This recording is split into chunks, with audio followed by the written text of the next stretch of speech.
This play is called Our Town. It was written by Thornton Wilder. The name of our town is Grover's Corners, New Hampshire, just across the Massachusetts line. Latitude, 42 degrees, 40 minutes. Longitude, 70 degrees, 37 minutes. The first act of our show shows a day in our town. The day is May 7th, 1901. The time, just before dawn. The sky is beginning to show some early streaks of light over in the east over there, behind our mountain. The morning star gets wonderful bright right before it has to say goodbye, doesn't it? Well, I'd better show you how our town lies. Up here is Main Street. Way back there is a railway station. Tracks go that way. Polish towns across the tracks, and some Canuck families. Over there is a Congregational church. Across the streets, the Presbyterian. Methodist and Unitarian are over there. Baptist is down in the hollow by the river, and Catholic Church is over beyond the tracks. Here's the town hall and post office combined. Jail's in the basement. Brian once made a speech from these very steps here. Along here is a row of stores, hitching posts and horse blocks in front of them. The first automobile is going to come along in about 5 years. Belongs to Banker Cartwright, our richest citizen. Lives in a big white house up on the hill. Here's the grocery store and Mr. Morgan's drugstore. Most everybody in town manages to look into those two stores once a day. Public schools over yonder, high school still further over. 9:15 mornings, noon times, and 3 o'clock afternoons, the whole town can hear the yelling and screaming from those schoolyards. And this is our doctor's house, Doc Gibbs. And this is the back door. There's some scenery here for those that think they have to have scenery. This is Mrs. Gibbs' garden. Peas, beans, hollyhocks, heliotrope, and a whole lot of burdock. In those days, our newspaper would come out twice a week, the Grover's Corner Sentinel. And this is Editor Webb's house. And this is Mrs. Webb's garden. It's a lot like Mrs. Gibbs, only it's got a lot of sunflowers too. And right there's a big butternut tree. Nice town, you know what I mean? Nobody ever remarkable comes out of it so far as we know. The tombstones up in the graveyard up on our cemetery say 1670 to 1680. Grovers, Cartwrights, Gibbses, Herseys. Same names as around here now. Well, as I said, it's just before dawn. The only lights in town are in a cottage over by the train tracks, where a Polish mother just had twins.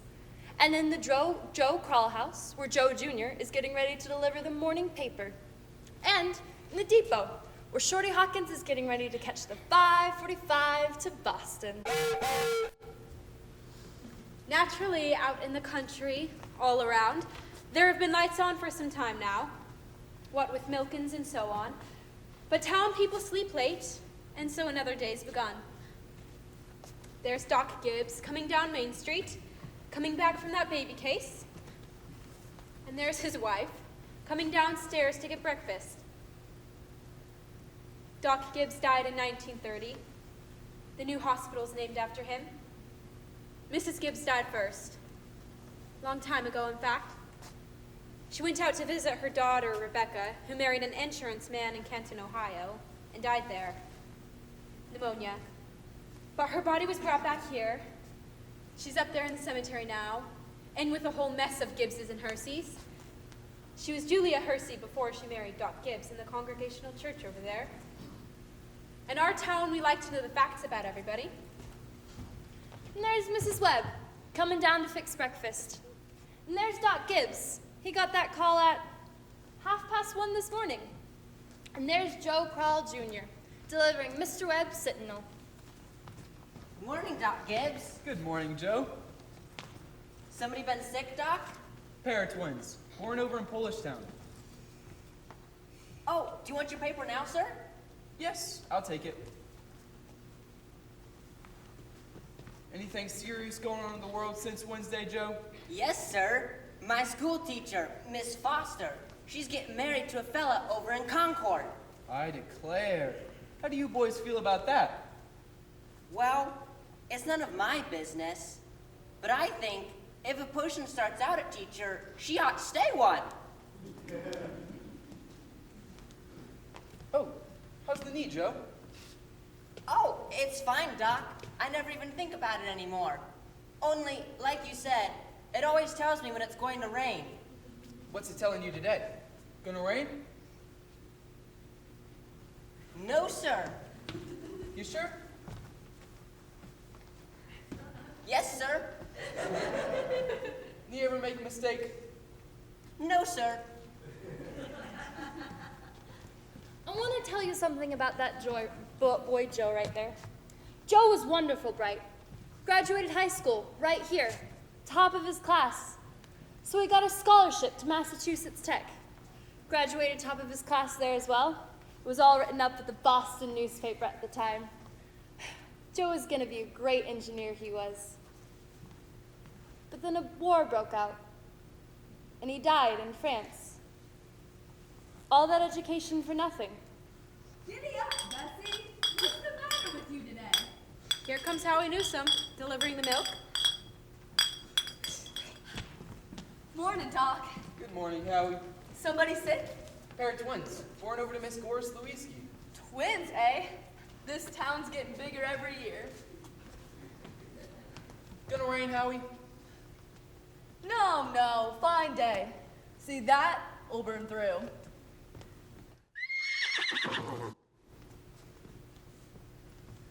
Come on, Bessie. Hello, Bessie. How old is she now, Howie? Going on 17. Bessie's all mixed up about the route ever since the Lockhart stopped taking their quart of milk. Wants to leave him a quart just the same. Keeps scolding me the whole trip. Why, good morning, Howie. Morning, Mrs. Gibbs. Doc's just coming down the street. Is he? Seems like you're late today. Yes, something went wrong with the separator. Don't know what it was. Doc? Howie? Children, time to get up. Come on, Bessie. George, Rebecca. Everything all right, Frank? Yes, I declare. Easy as kittens. Well, bacon will be ready in a minute. Sit down, drink your coffee. You can catch a couple hours sleep this morning, can't you? Miss Winsworth's coming at 11. I guess I know what it's about, too. Her stomach. It ain't what it ought to be. All told, you won't get more than 3 hours sleep. Frank Gibbs, I don't know what's going to become of you. I do wish I could get you to go away someplace and take a real rest. I think it would do you good.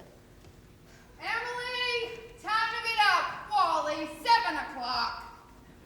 I declare. You've got to speak to George. Seems like something's come over him lately. He's no help to me at all. Can't even get him to cut me some wood. Is he sassy to you? No, he just whines. All he thinks about is that baseball. George, Rebecca, you'll be late for school. George! George, look sharp. Yes, Pa. Don't you hear your mother calling you? Well, I guess I'll go get 40 wings. Wally, Emily, you'll be late for school. Wally, you wash yourself good or I'll come up and do it myself. Mom, what dress shall I wear? Oh, don't make a noise. Your father's been out all night and needs his rest. I washed and ironed the blue gingham for you, special. Aw, Ma, I hate that dress. Oh, hush up with you. Well, every day I go to school dressed like a sick turkey. Now, Rebecca, I think you look very nice. George is throwing so bad. I will come up and slap the both of you. That is what I'll do. We've got a factory in our town, too. Hear it? Makes blankets. Cartwrights own it, and it brings them a fortune. Children, now I won't have it. Breakfast is just as good as any other meal, and I won't have you gobbling it like wolves. It'll stunt your growth, that's a fact. Put away your book, Wally. Ma, Ma, by 10 o'clock, I gotta know all about Canada. You know the rules as well as I do. No books at the table. As for me, I'd rather have my children healthy than bright. I'm both, Mama. You know I am. I'm the brightest girl in school for my age. I have a wonderful memory. Eat your breakfast. Well, I'm plenty smart too, Mama. When I'm looking at my stamp collection. I will speak to your father about it when he's rested. Seems to me 25 cents a week's enough for a boy your age. I declare I don't know how you spent it all. Oh, Ma, I got a lot of things to buy. Strawberry phosphates, that's what you spend it on. I don't see how Rebecca comes to have so much money. She is more than $1. I've been saving it up gradual. Well, dear, I think it's a good thing to spend some every now and then. Mama, do you know what I love most in this world? Do you? Money. Ate your breakfast. Well, I gotta go. Walk fast, but you don't have to run. Wally, pull up your pants at the knee. Stand up straight, Emily. Tell Miss Foster I send her my best congratulations. Can you remember that? Yes, Mom. You look real nice, Rebecca. Now pick up your feet.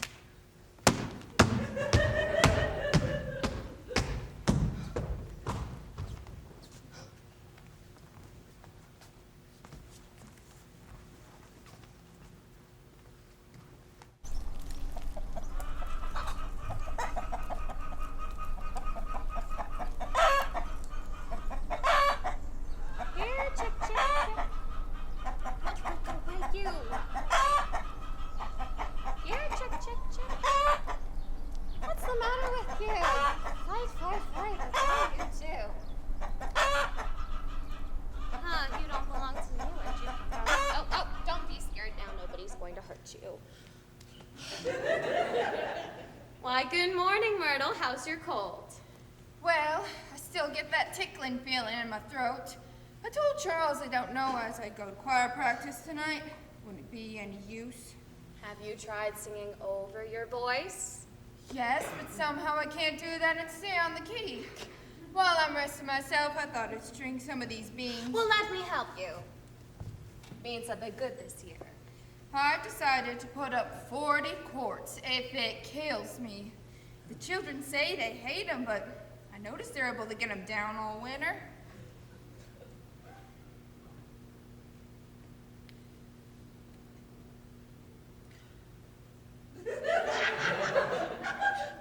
Myrtle. Now, Myrtle.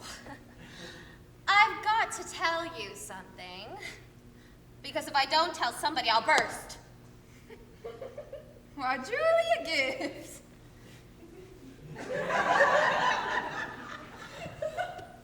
Now, Myrtle. Did one of those second-hand furniture men from Boston come see you last Friday? No. Well, he called on me. First, I thought he was a patient waiting to see Dr. Gibbs. And he wormed his way into my parlor, and Myrtle Webb. He offered me $350 for grandmother Wentworth's highboy as I'm sitting here. What, Julia Gibbs? He did. That old thing. Why, it was so big I didn't know where to put it. I almost gave it to Cousin Hester Wilcox. Well, you're going to take it, aren't you? Oh, I don't know. You don't know. $350 of what's come over you. Well, if I could get the doctor to take the money and go someplace on a real trip, well, I'd sell it like that.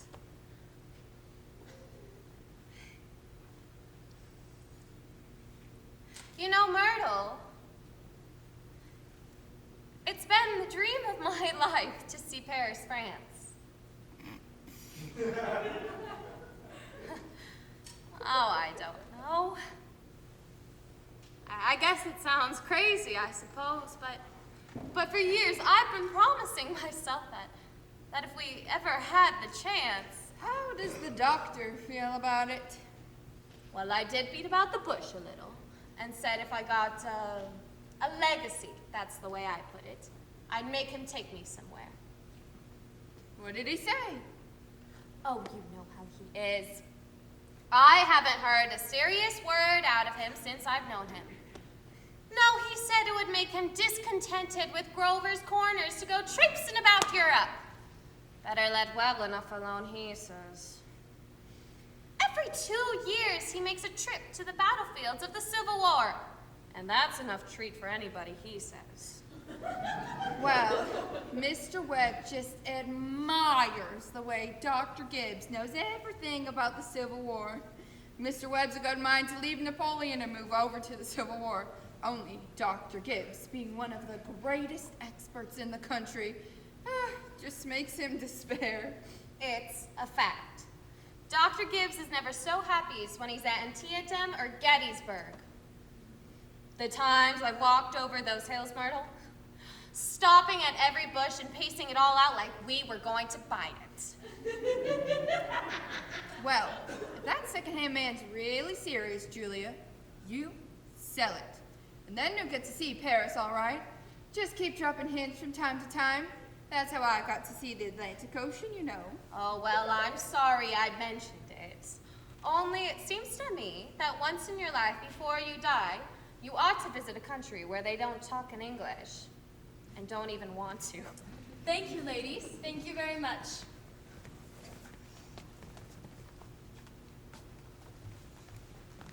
Now we are going to skip a few hours, but first we want a little more information about the town. Kind of a scientific account, you might say. So I've asked Professor Willard of our state university to come sketch in a few details of our past history here. Is Professor Willard here?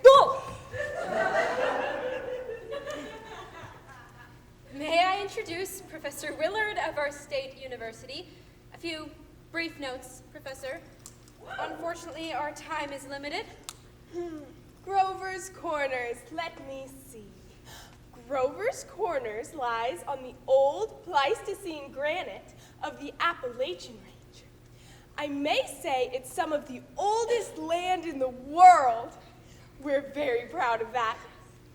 A shelf of Devonian basalt crosses it with vestiges of Mesozoic shale, along with some sandstone outcroppings. But that's all more recent, 200, 300 million years old. Some highly interesting fossils have been found. I may say unique fossils, 2 miles out of town in Silas Peckham's cow pasture. They can be seen in the museum at our university at any time. That is, at any reasonable time. Shall I share some of Professor Gruber's notes on the meteorological situation, mean precipitation, etc.? I'm afraid we won't have time for that, Professor. We may have a few words on the history of man here. Yes! Anthropological data! Early Amerindian stock. Cotahatchee tribes. No evidence since the 10th century of this era. Now entirely disappeared. Possible traces in 3 families. Migration toward the end of the 17th century of English, brachiocephalic, blue-eyed stock, for the most part. Since then, some Slav and Mediterranean. And the population, Professor? Within the town limits, 2,640. Just a moment. Oh, yes, indeed. The population at the moment is 2,642. The postal district brings in 507 more, bringing us to a total of 3,149. Mortality and birth rates constant. By McFerden's gauge, 6.032. Thank you very much, Professor. We are all very much obliged, I'm sure. Oh, not at all, ma'am, not at all. This way, Professor, and thank you again.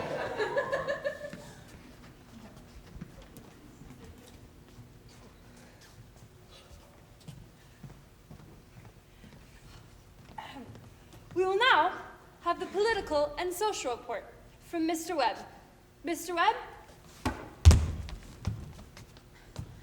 He'll be here in a minute. He just cut his hand while he was eating an apple. Thank you, Mrs. Webb. Charles, everybody's waiting.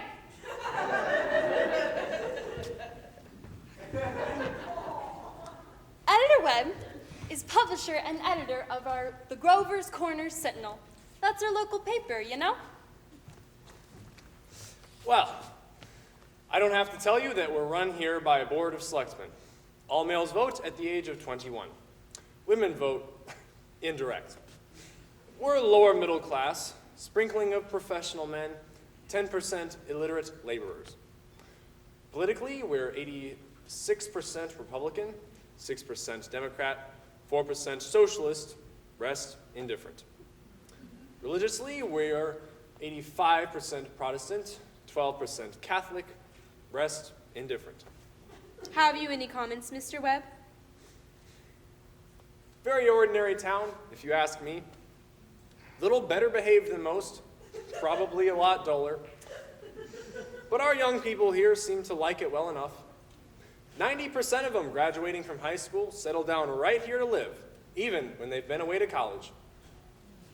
Now, is there anyone here who would like to ask Editor Webb questions about our town? Is there much drinking in Grover's Corners? Well, ma'am, I wouldn't know what you'd call much. Saturday nights, the farmhands meet down in Ellery Greenaw's stable and holler some. We've got one or two town drunks, but they're always having remorses every time an evangelist comes to town. No, ma'am, I'd say liquor ain't a regular thing in the home here, except in the medicine chest. Right good for a snake bite, you know. Always was. Is there no one in town aware Come forward, will you, where we can all hear you.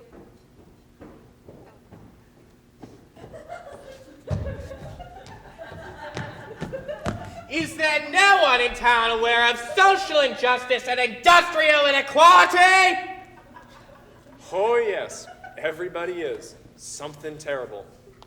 Seems like they spend most of their time talking about who's rich and who's poor. Then why don't they do something about it?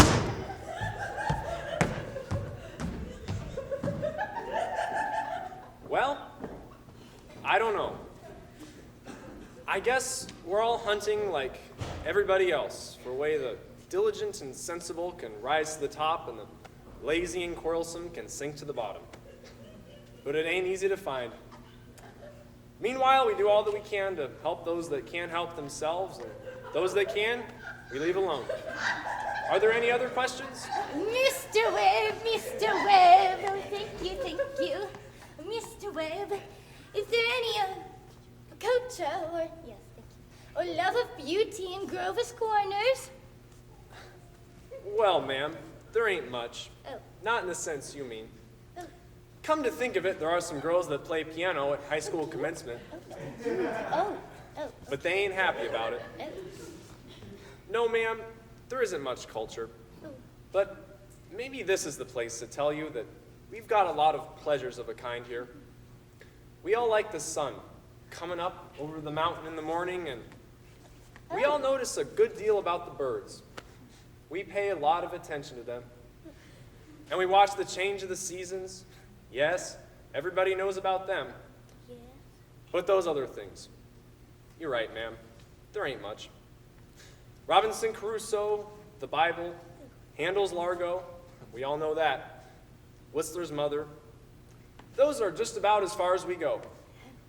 Thank you, Mr. Webb. Thank you. That's what I thought. Thank you, Mr. Webb. Thank you, Mr. Webb. Thank you.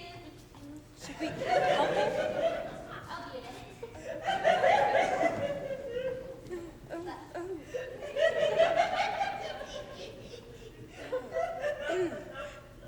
Have a good day.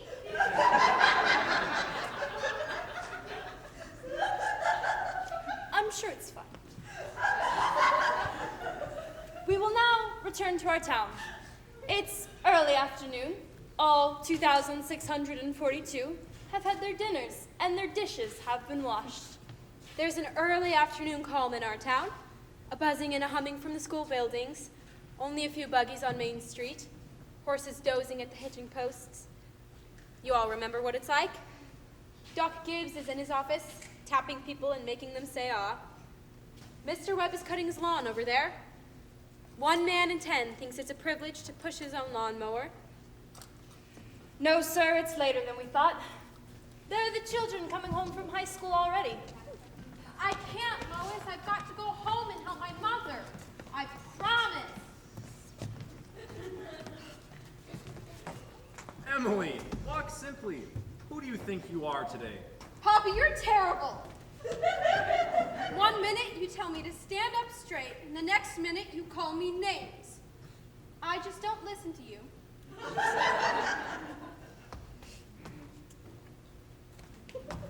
Golly, I never got a kiss from such a great lady before. Oh, excuse me, Mrs. Forrest. Go out and play in the fields, young man. You have no business playing baseball on Main Street. Awfully sorry, Mrs. Forrest. Hello, Emily. Hello. You made a fine speech in class today. Well, I was really ready to make a speech about the Monroe Doctrine. But at the last minute, Miss Corcoran made me talk about the Louisiana Purchase instead. I worked an awful long time on both of them. Gee, it's funny, Emily. From my window up there, I can just see your head nice when you're doing your homework over in your room. Why, can you? You certainly do stick to it. I don't see how you can sit still for that long. I guess you like school. Well, I always feel it's something you have to go through. Yeah, I don't mind it, really. It passes the time. yeah. Emily, what do you think? We might work out a kind of telegraph from your window to mine. And once in a while, you could maybe give me a hint on one of those algebra problems. I don't mean the answers, Emily. Of course not. Just some hint. Oh, I think hints are allowed. So, if you get stuck, George, you whistle to me, and I'll give you some hints. Emily, you're just naturally bright, I guess. I figure that it's just the way a person is born. Yeah. But you see, I want to be a farmer. And my Uncle Luke says that whenever I'm ready, I can come over and work on his farm. And if I'm any good, I can just gradually have it. You mean the house and everything? Yeah. Well, thanks. I better be getting out to the baseball field. Thanks for the talk, Emily. Good afternoon, Mrs. Webb. Good afternoon, George. So long, Emily. So long, George.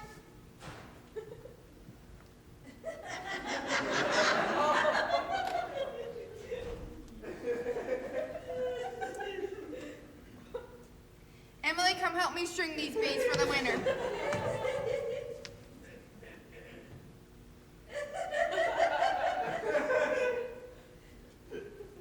George Gibbs certainly let himself have a real conversation, didn't he? Why, he's growing up. How old is he? I don't know. Let's see. He must be almost 16. Mama, I made a speech in class today, and I was very good. You must recite it for your father at supper. What was it about? The Louisiana Purchase. It was like silk off a spool. I'm going to make speeches all my life. Mama, are these big enough? Try and get them a little bigger if you can. Mama, will you answer me a question serious? Seriously, dear, not serious. Seriously, will you? Of course I will. Mama, am I good looking? Why, of course you are. All my children have got good features. Why, I'd be ashamed if they hadn't. Mama, that's not what I mean. What I mean is, am I pretty? I already told you, yes. You have a nice, young, pretty face. I never heard of such foolishness. Mama, you never tell us the truth about anything. I am telling you the truth. Mama, were you pretty? Yes, I was. If I do say it. I was the prettiest girl in town. Next to Mamie Cartwright. Mama, you've got to say something about me. Am I pretty enough to get people interested in me? Emily, you make me tired. Now stop it. You are pretty enough for all normal purposes. Come along and bring that bowl with you. Mama, you're no help at all.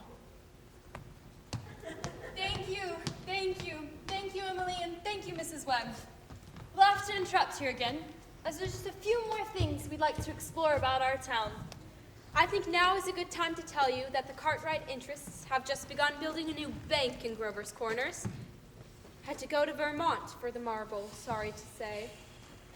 And they've asked a friend of mine what they should put in their cornerstone for people to dig up 1,000 years from now. Of course, we put in a copy of the New York Times and a copy of Mr. Webb's Sentinel. We are kind of interested in this because some scientific fellas have found a way of painting all that reading matter with a glue, a silicate glue. That'll make it keep 1,000, 2,000 years. We're putting in a Bible, the Constitution of the United States, and a copy of William Shakespeare's plays. What do you say, folks? What do you think? You know, Babylon once had over 2 million people in it. And all we know about them are some names of some kings, some copies of wheat contracts, some copies for the sale of slaves.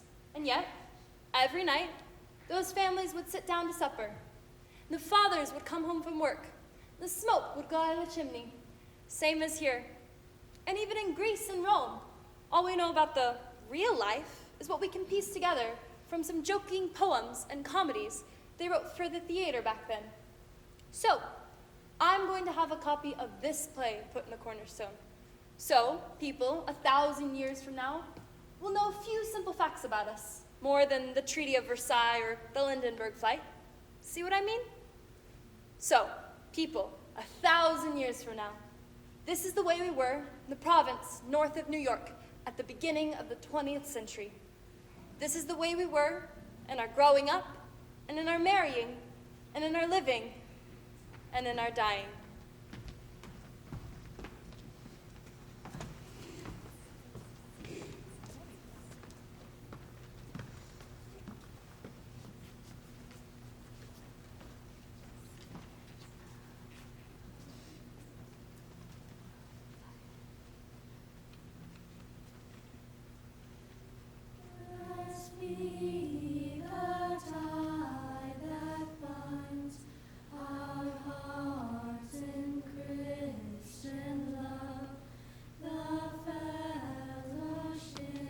Well, a good deal of time's gone by. It's evening. You can hear the choir practice going on in the Congregational Church. The children are at home doing their schoolwork, and the day's running down like a tired clock.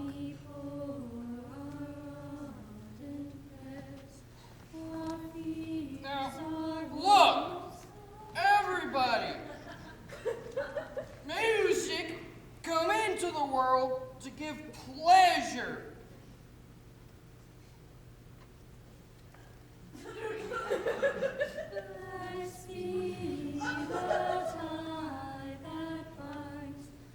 Softer. Softer. Get it out of your heads! That music is only good when it's loud. You leave loudness to the Methodists.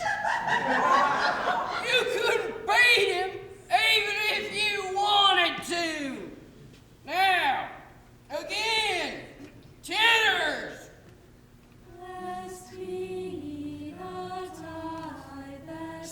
Emily. Hello. Hello. I can't work at all. The moonlight's so terrible. Emily, did you get to the third problem? Which? The third. Why, yes, George. That's the easiest of them all. I don't see it, Emily. Could you maybe give me a hint? I'll tell you one thing. The answer's in yards. In yards? How do you mean? In square yards. Oh, in square yards. Yes, George. Don't you see? Yeah. In square yards of wallpaper. Oh, wallpaper. Oh, I see it. Thanks a lot, Emily. You're welcome. My, isn't the moonlight so terrible? I think if you hold your breath, you can hear the train all the way to Kentucky. Hear it? What do you know? Well, I guess I better go back and try to work. Good night, Emily, and thanks. Good night, George. Now, before I forget it, how many of you will be able to come in Tuesday afternoon and sing at Fred Hersey's wedding? Show your hands.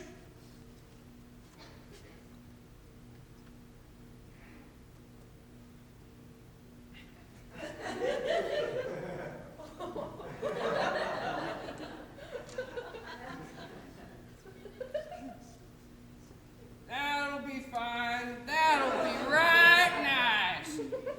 Now, we'll do the same music that we did at Jane Trembridge's last month.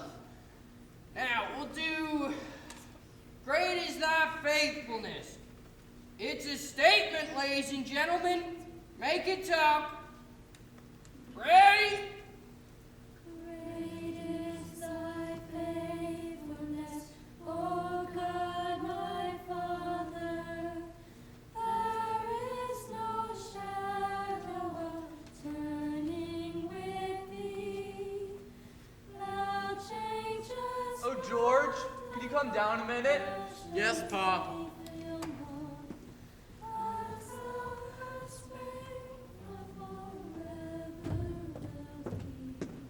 Make yourself comfortable, George. I'll only keep you a minute. George, how old are you? I'm 16, almost 17. And what do you want to do after school is over? Why, you know, Pa. I want to be a farmer on Uncle Luke's farm. So, you'll be willing, will you, to get up early and milk and feed the stock, and you'll be able to hoe and hay all day? Why, sure, Pa. What do you mean? Well, George, when I was in my office today, I heard a funny sound. What do you think it was? It was your mother, chopping wood. There you see your mother, getting up early and cooking meals all day long, washing and ironing, and she still has to go out back and chop wood. I suppose she got tired asking you. She gave up and decided it would be easier to do it herself. And you eat her meals and put on the clothes she keeps nice for you. Run off and play baseball. Like she's some hired girl we keep around the house, but we don't like very much. Well, George, I knew all I had to do was call it to your attention. Here's a handkerchief, son.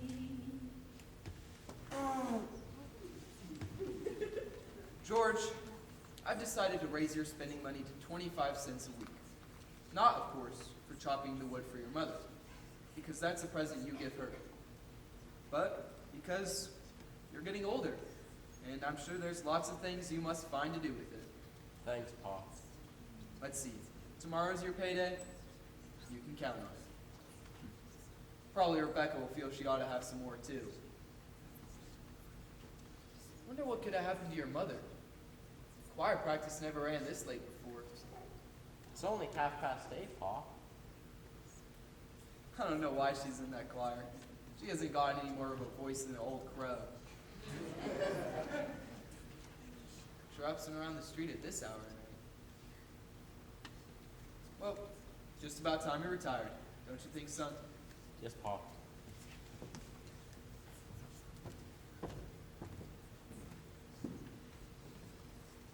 Good night, Martha. Good night, Mr. Foster. Good evening. I'll tell Mr. Webb about it. I know he'll want to put it in the paper. My, it's late. Oh, good night, Irma. Oh, Myrtle Webb, look at that moon, will you? Potato weather for sure. Naturally, I didn't want to say anything in front of those others. But now we're alone. Really, it's the worst scandal that ever was in this town. What? Simon Stimpson. Now, Luella. But Julia, to have the organist of a church drink and drunk year after year, you know that he was drunk tonight. Now, Luella, we all know about Mr. Stimpson. And we all know the troubles that he's been through. And Dr. Ferguson knows too. And if Dr. Ferguson keeps him on there in his job, the only thing the rest of us can do is just not notice it. Not to notice it, but it's getting worse. No, it isn't, Luella. It's getting better. I've been in that choir twice as long as you have. It doesn't happen anywhere near so often.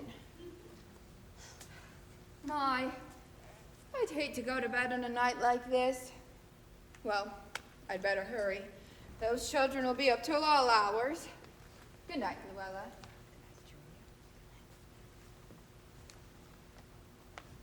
Can you get home safe, Luella? It's as bright as day. I can see Mr. Soames scowling at the window now. You'd think we've been to a dance the way the men folk carry on.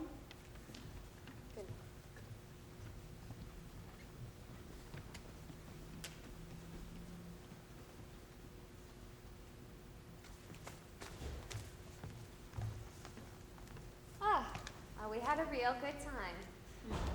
You're late enough. Why, Frank, it ain't any later than usual. And you stopping around the corner to talk with a lot of hens? Oh, Frank, don't be grouchy. I smell the heliotrope in the moonlight.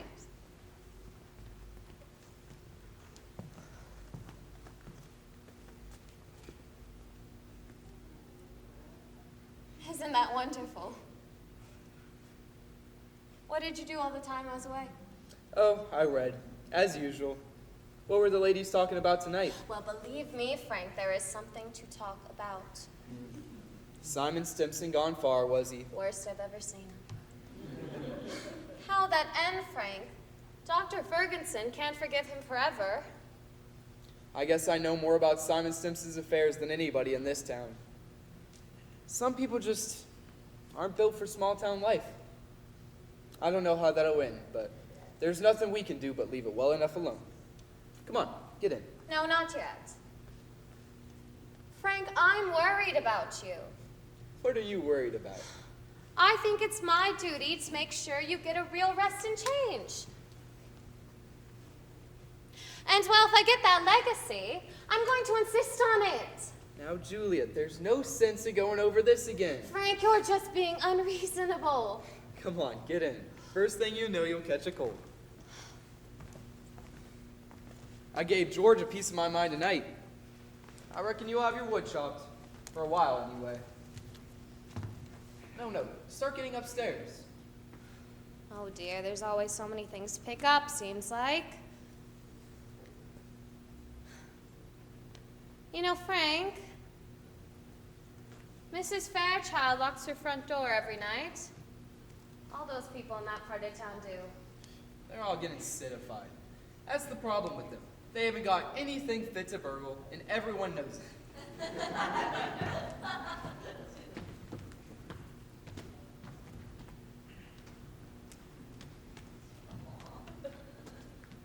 Get out, Rebecca. There's only room for one at this window. You're always spoiling everything. Let me just look a minute. Use your own window. Well, I did, but there's no moon there.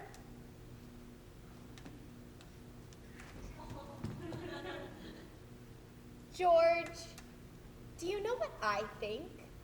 Do ya? I think that maybe the moon's getting nearer and nearer, and there'll be a big explosion. Rebecca, you don't know anything. If the moon were getting nearer, those guys that sit up with the telescopes all night, they'd be the first to see it, and they'd tell about it, and it'd be in all the newspapers. George, is the moon shining on South America and Canada and half the whole world? Well, probably is.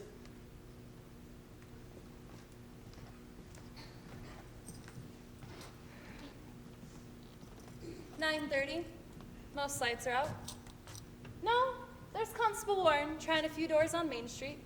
And there's Editor Webb after putting his newspaper to bed.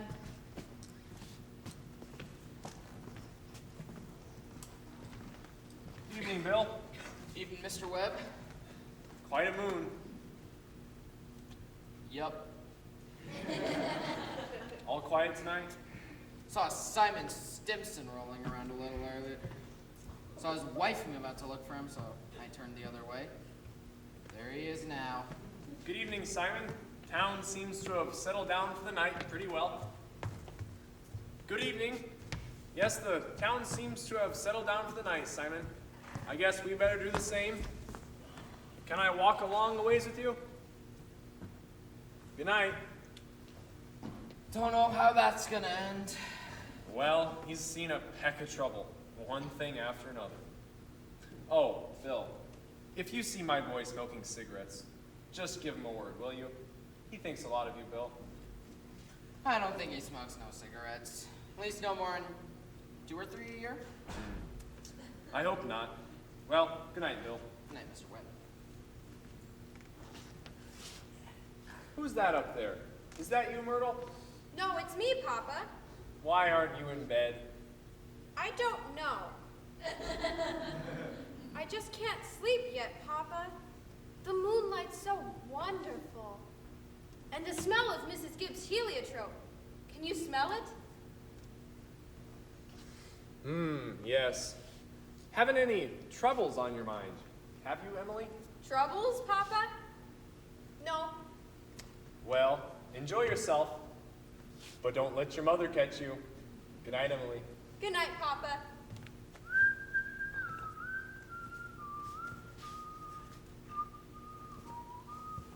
I never told you about that letter Jane Crowfoot got from her minister when she was sick. Well, he wrote Jane a letter, and on the envelope, the address was like this. It said, Jane Crowfoot, the Crowfoot Farm, Grover's Corners, Sutton County, New Hampshire, United States of America, and... Well, what's funny about that? But listen, it's not finished yet.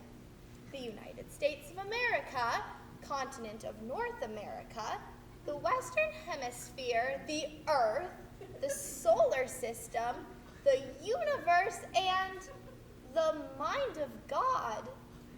That's what it said on the envelope. What do you know? Yeah. And the postman brought it just the same.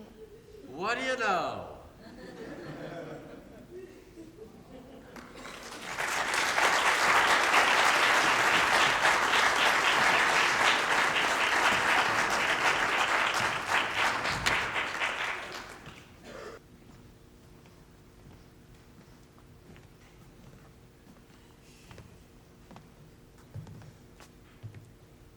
Have gone by.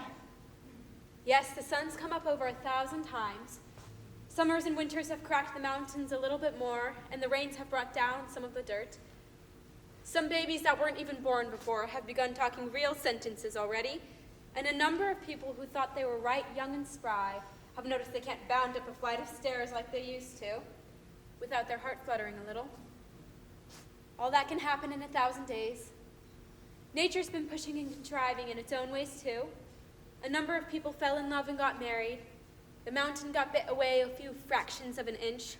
Millions of gallons of water have gone by the mill. and here and there a new house has been set up under a roof. Almost everybody in the world gets married, you know what I mean? In our town, there aren't hardly any exceptions. Almost everybody in the world climbs into their graves married. So, it's 3 years later. It's 1904. It's July 7th, just after high school commencement. That's the time most of our young people jump up and get married. Soon as they've passed their last examinations in solid geometry and Cicero's orations, seems like they suddenly feel themselves fit to be married. It's early morning. Only this time, it's been raining. It's been pouring and it's been thundering. Mrs. Gibbs' garden and Mrs. Webb's here, drenched. The pea vines and the bean pools, drenched. And all along Main Street yesterday, the rain looked like a curtain being blown along. Maybe yet again in a minute. There! 45 to Boston. And there's Mrs. Gibbs and Mrs. Webb coming down to fix breakfast, just like it was any other ordinary day. I don't have to tell the women in my audience that these ladies they see before them, both these ladies cooked three meals a day, one for 20, the other for 40, and no summer vacations. Both raised 2 children apiece, washed and cleaned the house, and never a nervous breakdown. It's like one of those Middle West poets used to say, you've got to love life to live life. You've got to live life to love life. It's what they call a vicious circle. Yeah, Leslie. Here comes Howie Newsom, delivering the milk. And there's Cy Crowell, delivering the papers like his brother before him. Morning, Howie. Morning, Si. Anything in the papers I ought to know? Nothing much, except we're losing the best baseball pitcher Grover's Corners ever had. Reckon George he Gibbs. is. He could hit and run bases, too. Yup, mighty fine ball player. Whoa, Bessie. I guess I can stop and talk if I've a mind to. I don't see how he could give up a thing like that just to get married. Would you, Howie? Can't tell, Si. Never had no talent that way. You're up early, Bill. Oh, seeing what I can do to prevent a flood. River's been rising all night. Si Crowell is all worked up here about George Gibbs retiring from baseball. Yep. Oh, that's the way it is. Now, back in my day, we had this player, Hank Todd. Not even George Gibbs could touch him. Went on down to Maine and became a parson, I believe. How's the weather looking? Oh, it ain't bad. Think maybe it'll clear up for good.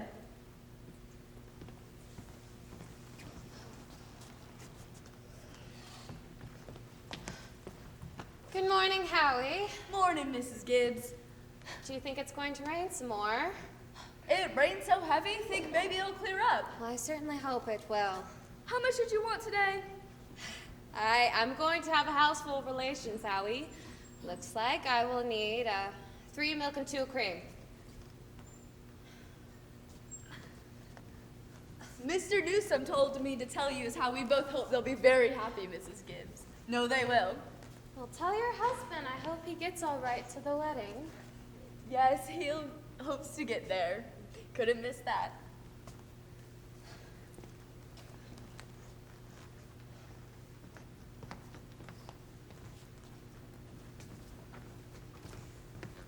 Morning, Mrs. Webb. Good morning, Mrs. Newsom.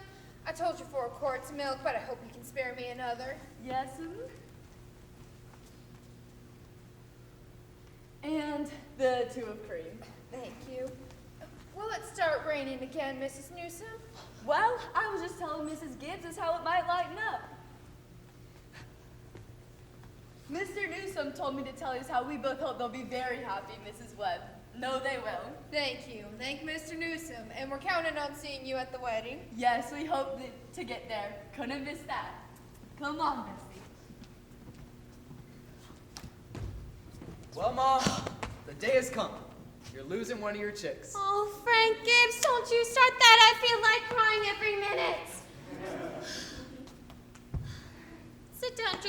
coffee. The groom's up there shaving himself. Only there ain't an awful lot to shave. Whistling and singing, like he's glad to be leaving us. Every once in a while saying, "I do," in the mirror. Though, doesn't sound too convincing to me. Oh, I declare, Frank, I don't know how they'll get along. I've arranged his clothes and seen that he's put warm things. Oh, Frank, they're too young. Emily won't think of such things. He'll catch his death cold within a week. I was remembering our wedding morning, Julia. Oh, Frank Gibbs, don't you start that. I was the scaredest young fella in all of New Hampshire. I thought for sure I'd make a mistake. And then I saw you walking down the aisle. And I thought you were the prettiest girl I'd ever seen. Only thing was I'd never seen you before. There I was, standing in the Congregational Church, marrying a total stranger. Oh, and how do you think I felt? Oh, Frank, weddings are perfectly awful things. Farces, that's what they are. Here, I've made you something. Why, Julia Hersey, French toast. It ain't hard, and I had to do something.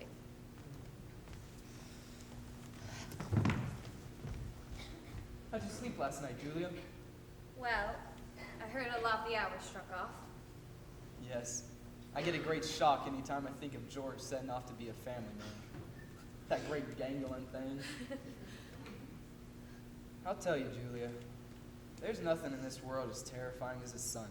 The relationship between a father and the son is the darndest, awkwardest. Well, mother and daughter's no picnic, let me tell you. They'll have their lot of troubles, but I suppose that'll be none of our business. Everyone has a right to their own issues. Yeah. People are meant to go life 2 by 2. It ain't natural to be lonesome. Julia, do you want to know one of the things I was afraid of when I first married you? Go along with you. I was scared we wouldn't have material for conversation more than last us a few weeks. I thought we'd sit and eat our meals in silence. That's a fact. Well, we've been conversing now for 20 years without any noticeable barren spells. Well, good weather, bad weather. It ain't very choice, but I always do find something to say. Did you hear Rebecca stirring around upstairs? No. It's the one day of the year she was up there managing everybody. She locked herself in a room. I got the impression she was crying. Oh, Lord sakes, this has got to stop. Rebecca, come down here and get your breakfast. Good morning, everybody. Only 5 more hours to live.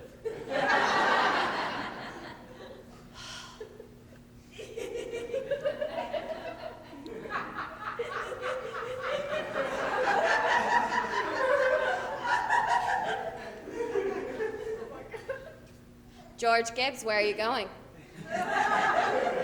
I'm just stepping across the grass to see my girl. George, you put on your overshoes. It's raining torrents.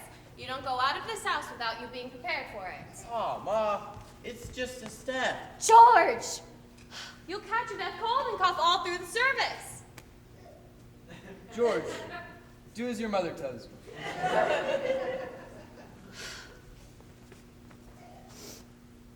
From tomorrow, you can kill yourself in all weathers. But while you're in my house, you'll live wisely, thank you. Maybe Mrs. Webb isn't used to callers at 7 in the morning. Here, take a cup of coffee first. I'll be back in a minute.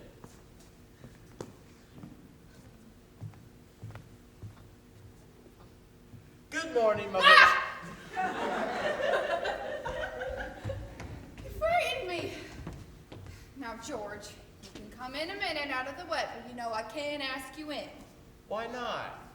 George, you know as well as I do, the groom can't see his bride on his wedding day. Not until he sees her in church. That's just a superstition. Good morning, Mr. Webb. Good morning, George. Mr. Webb, you don't believe in that superstition, do you? There's a lot of common sense in some superstitions, George. Millions have followed it, George, and you don't want to be the first to fly off in the face of custom. How was Emily? She hasn't wakened up yet. Haven't heard a sound out of her. Emily's asleep? And no wonder. We were up till all hours, sewing and packing. Now, tell you what I'll do. You sit down here a minute and drink this cup of coffee with Mr. Webb. And I'll go upstairs and see if she doesn't want to come down and surprise you. There's some bacon too, but don't be long about it.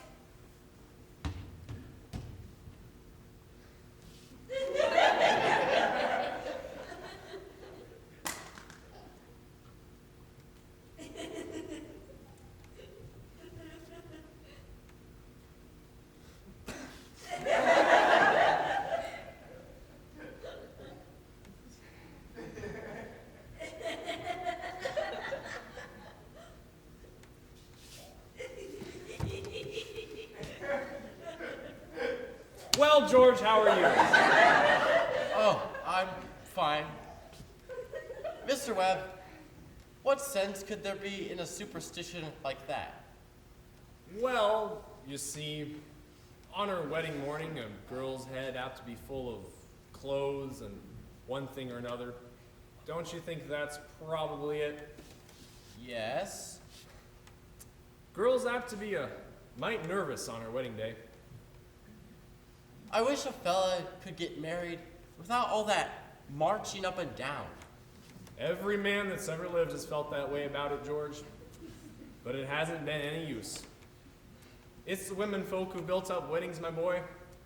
For a while now, the women have had it all their own. Man looks pretty small at the wedding, George. All those good women standing shoulder to shoulder, making sure that the knot's tied in a mighty public way. But you believe in it, don't you, Mr. Webb? Oh, yes. Oh, yes. Now, don't you misunderstand me, my boy. Marriage is a wonderful thing. Wonderful thing.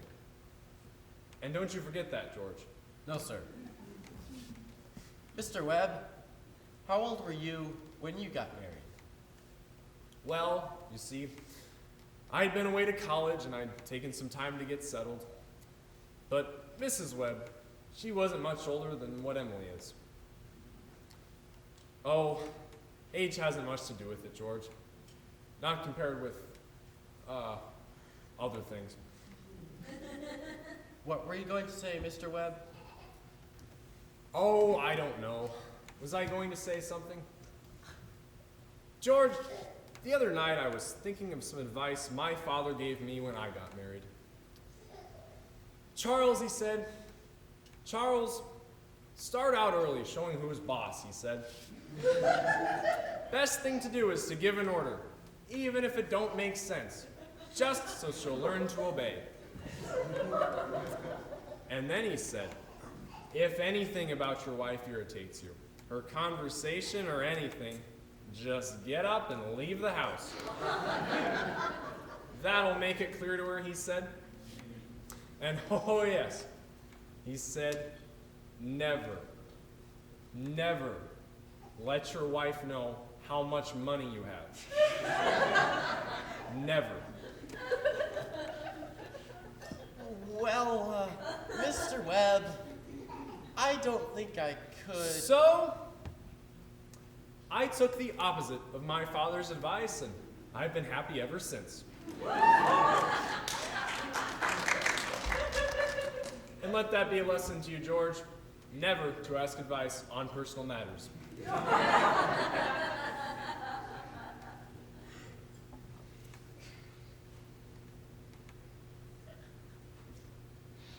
George,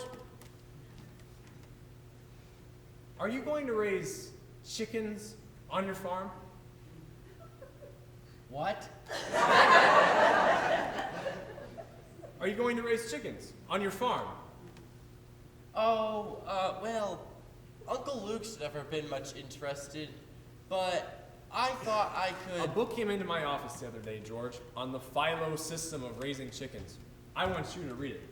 I'm thinking of beginning in a small way in the backyard, and I'm going to put an incubator in the cellar. Charles! Are you talking talking about that incubator again? I thought you two would be talking about something worthwhile. Well, Myrtle, if you'd like to give the boys some good advice, I'll just go upstairs and leave you alone with him. Now, George, Emily's got to come downstairs and eat her breakfast. She sends you her love, but she doesn't want to lay eyes on you. Goodbye. Goodbye. Myrtle, I guess you haven't heard of that older superstition. What do you mean, Charles? Since the cavemen, no bridegroom should see his father-in-law on the day of the wedding. Or near it. Now remember that. Thank you very much, Mr. and Mrs. Webb. We'll have to interrupt you again, as that is the end of Act 1.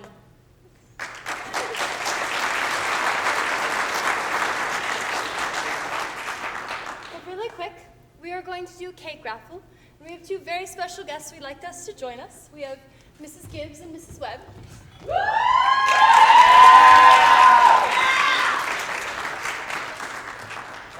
Would you like to do the honors? Oh, don't pick that one. That one's ugly. No. Stand up straighter, honey. I don't know about that one. No. Maybe not quite. Just. Yes. Yes. Oh, okay. Yes. Okay. Fisher.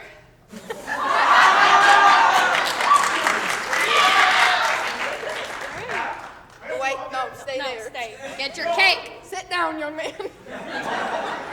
You can collect it after the show. Thank you so much. Thank you. Intervention.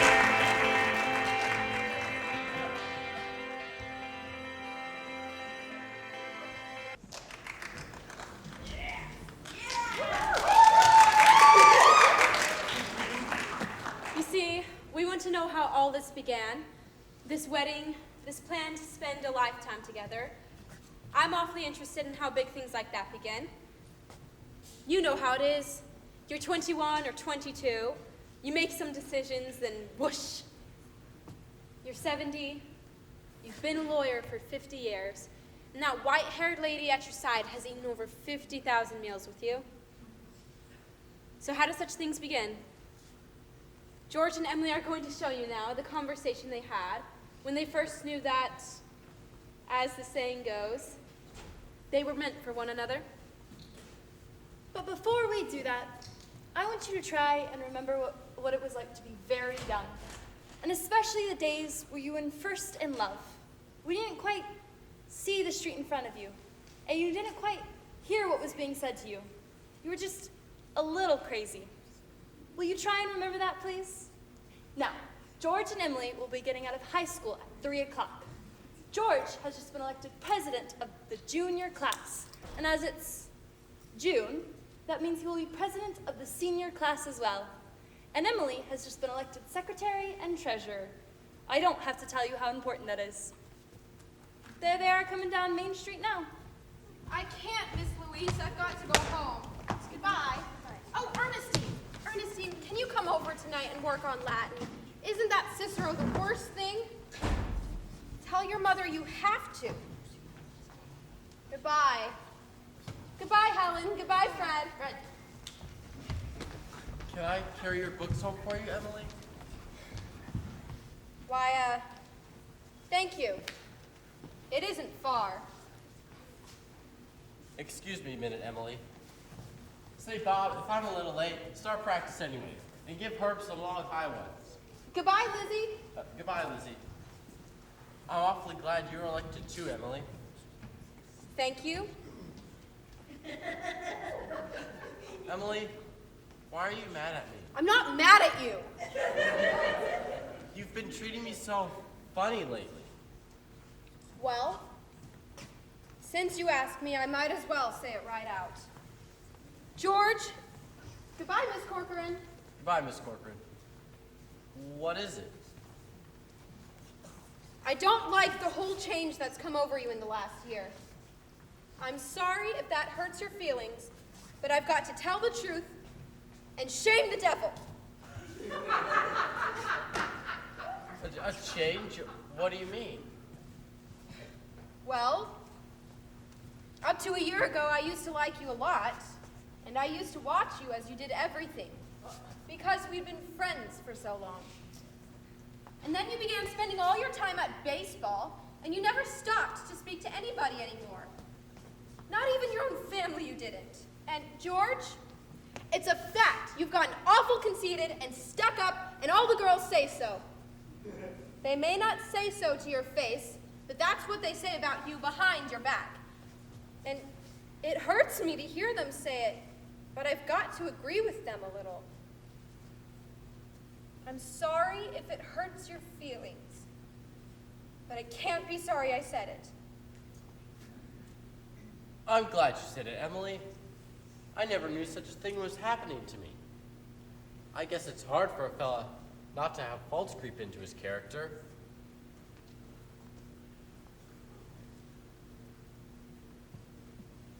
I always expect a man to be perfect. And I think he should be. I don't think it's possible to be perfect, Emily. Well, my father is, and as far as I can see, your father is. There's no reason on earth why you shouldn't be too. Well, I feel that it's the other way around. That men aren't naturally good, but girls are. Well, you might as well know right now that I'm not perfect. It's not as easy for a girl to be perfect as a man, because we girls are more nervous. I'm sorry I said all that about you. I don't know what made me say it. Emily? Now I can see it's not the truth at all. And I suddenly feel it isn't important anyway. Emily, would you like an ice cream soda or something before you go home? Why, thank you. I would.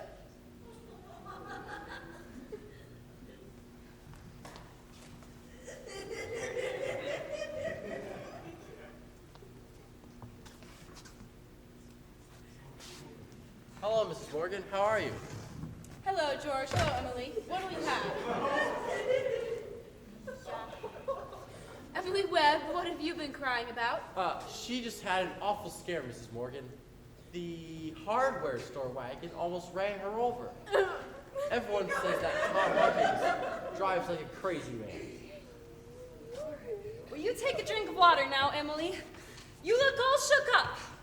I tell you, you gotta look both ways before crossing Main Street these days. Gets worse every year. Now, what do you have? I'll have a strawberry phosphate. Thank you, Miss Morgan. No, Emily. Have an ice cream soda. With me. 2 strawberry ice cream sodas, Mrs. Morgan. 2 strawberry ice cream sodas. Yes, sir.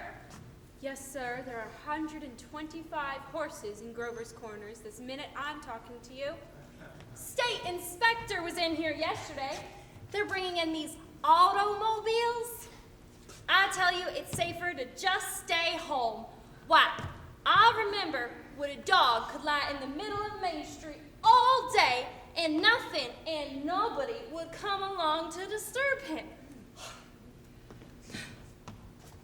Here they are. Enjoy them.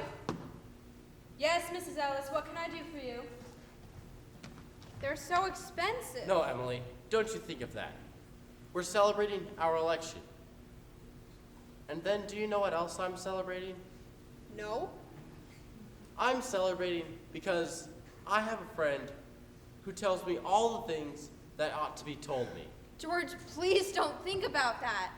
I don't know why I said it. It's not true at all. No, Emily. You stick to it. I'm glad you spoke to me like you did. But you'll see. I'm going to make a change so quick, you bet I'm going to make a change. And Emily, I'd like to ask you a favor. What?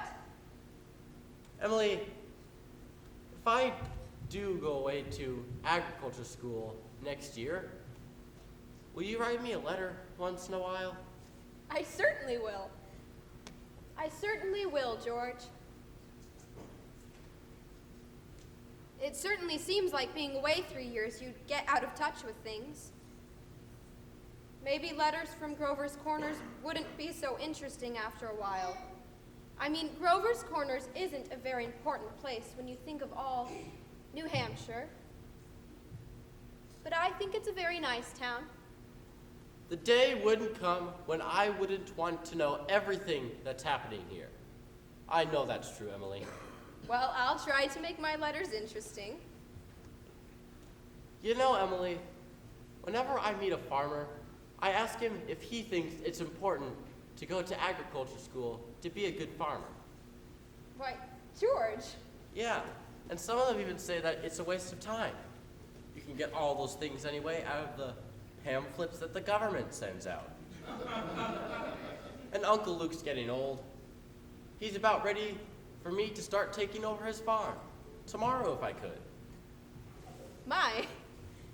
And like you say, being gone all that time in other places and meeting other people. Gosh, if anything like that can happen, I don't want to go away. I guess new people aren't any better than old ones. I'll bet they almost never are.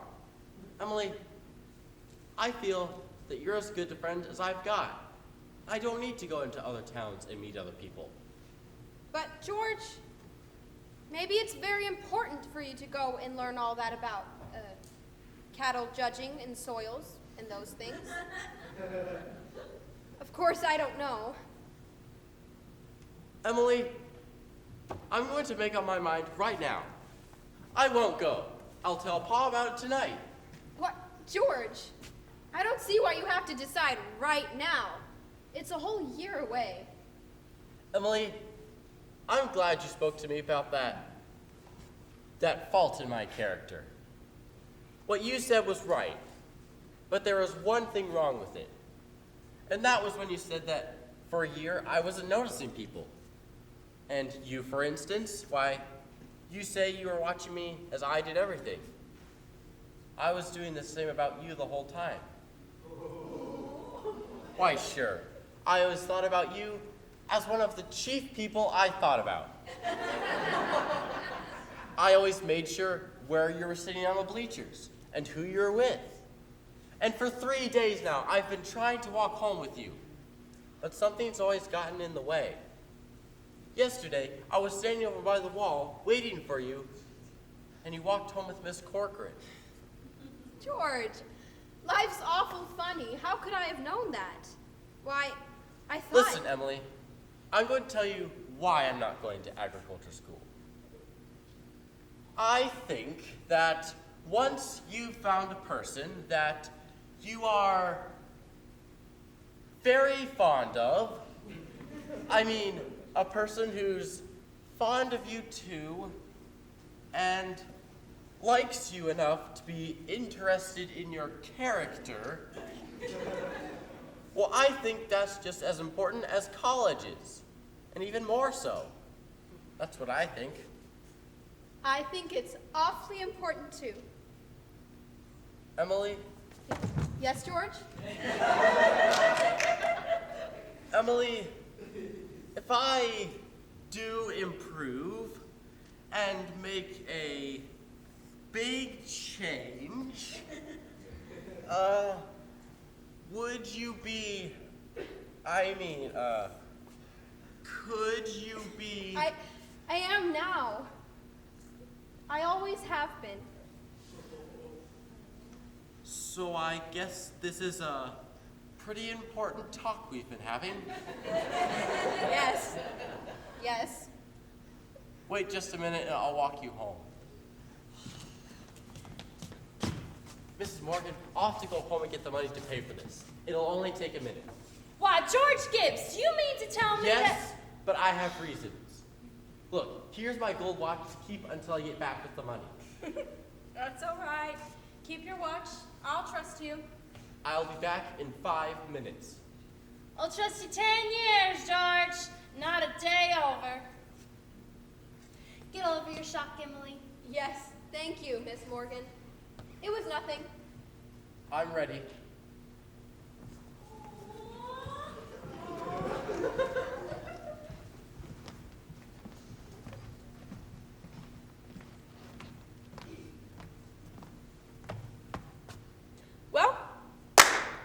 Now we're ready to get on with the wedding. There are a lot of things to be said about weddings. There are a lot of thoughts that go on during weddings. Naturally, we can't put them all into one wedding, especially not a wedding at Grover's Corners, where the ceremonies are awful plain and short. We play the minister in this wedding, and that gives us the right to say a few more words about it. For a while now, this play gets pretty serious. Most ministers say that marriage is a sacrament. I don't know quite what that means, but I can guess. Like Mrs. Gibbs said a few minutes ago, people were made to live 2 by 2. This is a good wedding, but people are so put together that even at good weddings, there's a lot of confusion way deep down in people's minds. We thought that ought to be in our wedding too. The real hero of this scene isn't on stage at all, and you all know who that is. It's like what one of those European fellas said. Every child born into this world is nature's attempt to make a perfect human being. Well, we've seen nature pushing and contriving for quite some time now. We all know nature's interested in quantity, but I think she's interested in quality too. That's why we're in the ministry. And don't forget about the other witnesses at this wedding. The ancestors, millions of them. Most of them set out to live 2 by 2 also. Millions of them. Well, that's all our sermon. Wasn't very long anyway.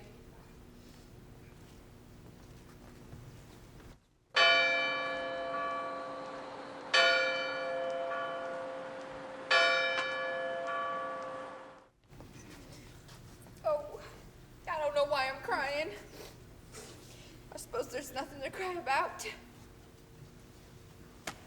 It came over me at breakfast this morning. There was Emily eating her breakfast as she's done for 17 years. And now she's gonna go eat it in someone else's house. I suppose that's it. And Emily, she suddenly said, I can't eat another mouthful. And she put her head down on the table and she cried. Oh, the whole world is wrong. That's what's the matter. Oh, here they come. George. Look at him, fellas. He looks scared to death. Come on, man. All right. That's enough. That'll do. There used to be an awful lot of that sort of thing in the old days. Rome and later. We're more civilized now, or so they say.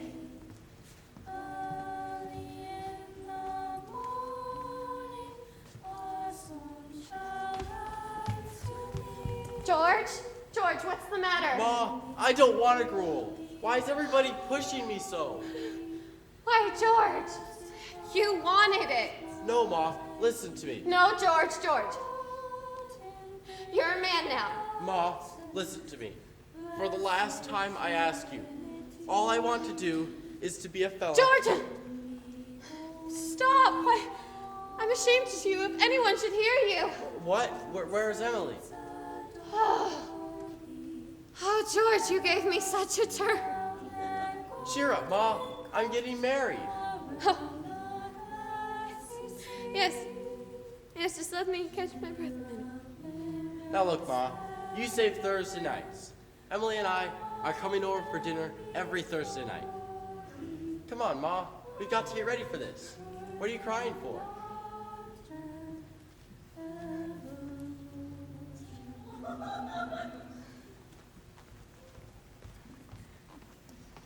I've never felt so alone in my whole life. And George over there looking so. Oh, I hate him. Oh, I wish I were dead. Papa! Emily, don't get upset.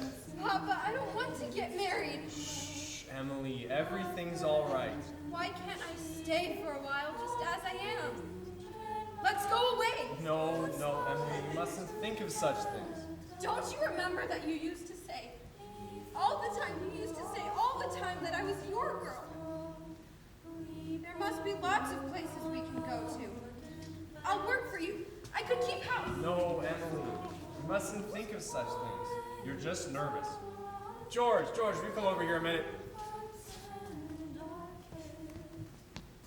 Why, you're marrying the best young fellow in the world. George is a fine fellow. But Papa, I'm giving away my daughter, George. Do you think you can take care of her? Mr. Webb, I want to try. I'm going to do my best, Emily. I love you, Emily. I need you. well, if you love me, help me. All I want is someone to love me. I will, Emily. I will try. And I mean forever. Do you hear? Forever and ever.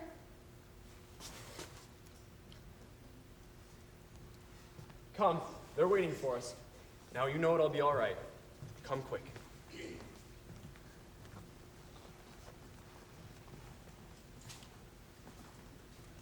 Do you, George, take this woman Emily to be your wife, to have?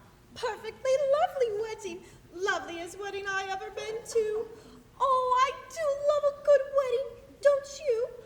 Doesn't she make a lovely bride? I do.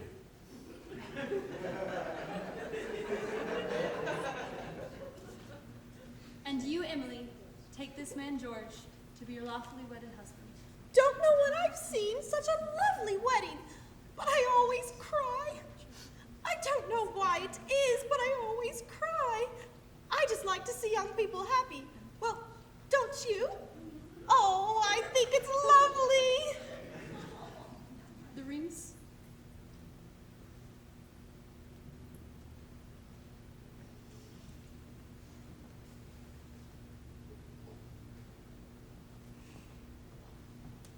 I've married over 200 couples in my day.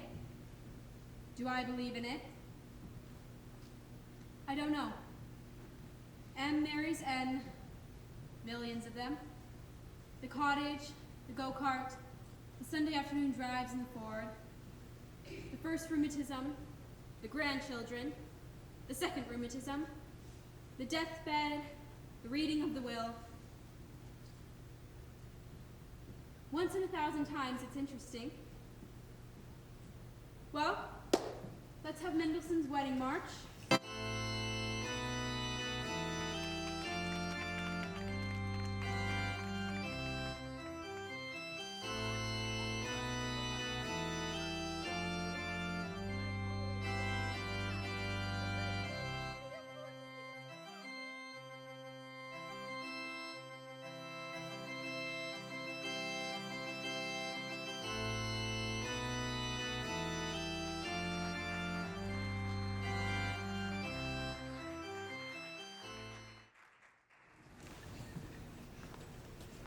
This time, 9 years has gone by, friends.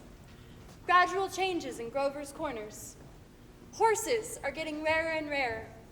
Farmers are coming into town in Fords. Everybody's locking their front house doors at night. Ain't been any burglaries in town, but everybody's heard of them. You'd be surprised, though, on the whole. Not much changes around here. It's sort of an important part of Grover's Corners. Just now, we're on a hilltop, a windy hilltop. Lots of sky and lots of clouds, often lots of sun and moon and stars. On a fine afternoon, you can look out and see range on range of hills. Awful blue they are, up there by Lake Sunapee and Lake Winooski. And if you've got a glass, you can see the White Mountains and Mount Washington and Conway and North Conway. And of course, our favorite mountain, Mount Monadnock. And way down there is Grover's Corners. Yes, it's awful beautiful up here, what with mountain laurels and lilacs. I often wonder why people would prefer to be buried in Brooklyn and Woodland when they can fare just the same up here. There are the old tombstones, 1670, 1680. Strong-minded people who came a long way to be independent. Summer people walk around here laughing at the funny words on the tombstones. Doesn't do any harm. And genealogists come up from Boston, get paid by city people for looking up their ancestors. They want to make sure they're daughters of the American Revolution and of the Mayflower. Well, I guess that doesn't do any harm either. Where you come near the human race, there's layers and layers of nonsense. Over there are some Civil War veterans, iron flags on their graves. New Hampshire boys had a notion that the Union ought to be kept together, though they'd never seen more than 50 miles of it themselves. All they knew was the name, friends. The United States of America. The United States of America. And they went and died about it. Here's the new part of the cemetery. Here's our friend, Mrs. Gibbs. Let me see, who else? There's Simon Stimson, organist of the Congregational Church. And Mrs. Soames, who loved the wedding so. You remember? Yes, and an awful lot of others. There's Editor Webb's boy, Wallace, whose appendix burst while he was on a Boy Scouts trip to Crawford Notch. Yes, an awful lot of sorrow has sort of quieted down up here. People just wild with grief have brought their relatives up to this hill. You know how it is. And in time, and sunny days, and rainy days, and snow. We all know they're in a beautiful place, and we're coming up to meet them when our fit is over. Now, we all know some things for certain, but we don't take them out and look at them very often. We all know that something is eternal. It ain't in houses, and it ain't in names, it ain't in earth, and it ain't even in the stars. We all know in our bones that something is eternal, and that something has to do with human beings. The greatest people that have ever lived have been trying to tell us that for 5,000 years, and yet you'd be surprised how people are always losing hold of it. There's something way deep down that's eternal about every human being. You know as well as I do that the dead don't stay interested in us living people for very long. Gradually, they lose hold of earth and the ambitions they had and the pleasures they had and the things they suffered and the people they loved. They get weaned away from earth. That's the way I put it. Weaned away. And they stay here while the earth part of them burns away, burns out. And all that time, they slowly grow indifferent to what's going on in Grover's Corners. They're waiting. They're waiting for something they feel is coming, something important and great. Aren't they waiting for the eternal part of them to come out clear? Some of the things they're going to say might hurt your feelings. That's the way it is. Mother and daughter, husband and wife, enemy and enemy, money and miser, all those terribly important things kind of grow pale around here.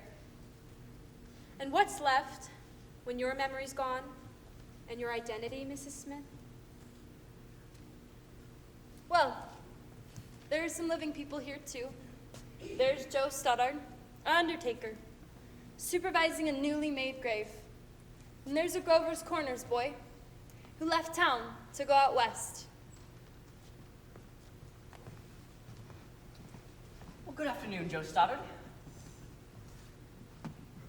Good afternoon. Good afternoon. Let me see now. Do I know you? Sam Craig. Gracious sakes alive. Of all people.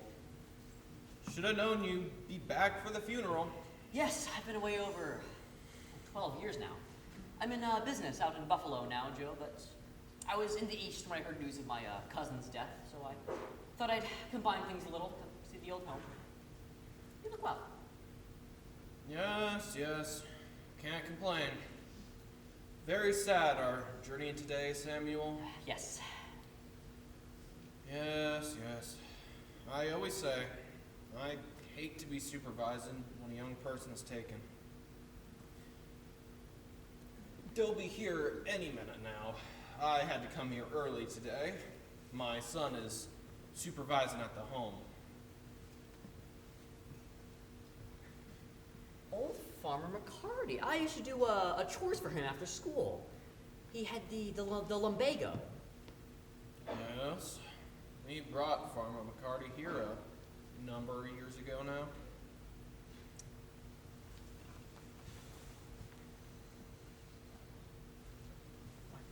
Why, this is my Aunt Julia. I almost forgotten that she... Of course. Yes. Doc Gibbs lost his wife 2-3 years ago about this time. And today's another pretty bad blow for him, too. That's my sister Carrie's boy.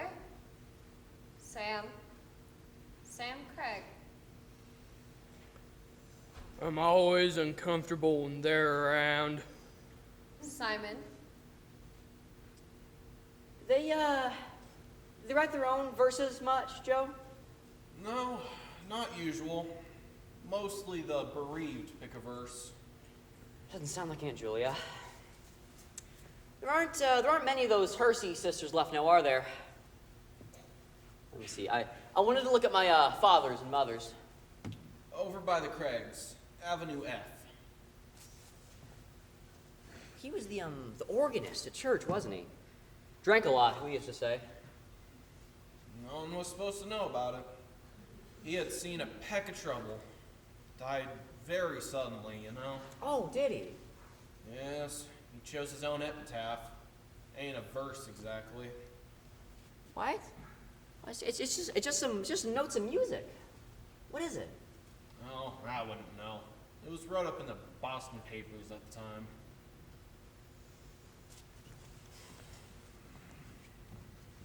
Joe, what'd she die of? Who? My cousin. Oh, you didn't know. Had some trouble bringing a baby into this world. 'Twas her second, though. Was a little boy, about 4 years old.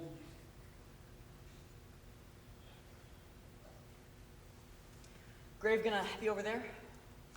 Yeah, there ain't much more room over by the Gibbs. So they're opening up a whole new Gibbs section over by Avenue B. You'll excuse me now, I see they're coming.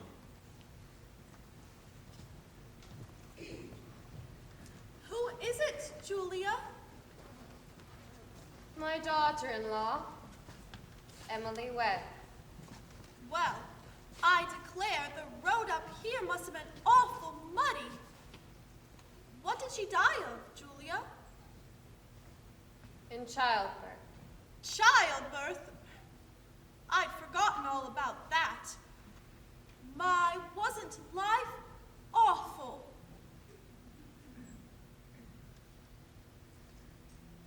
And wonderful. Wonderful. Was it? Simon, now remember.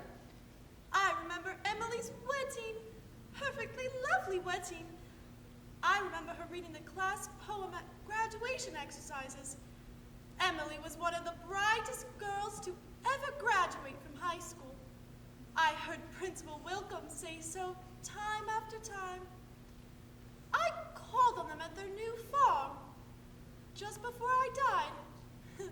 Perfectly beautiful farm. On the same farm we lived on. Yep. Right, smart farm.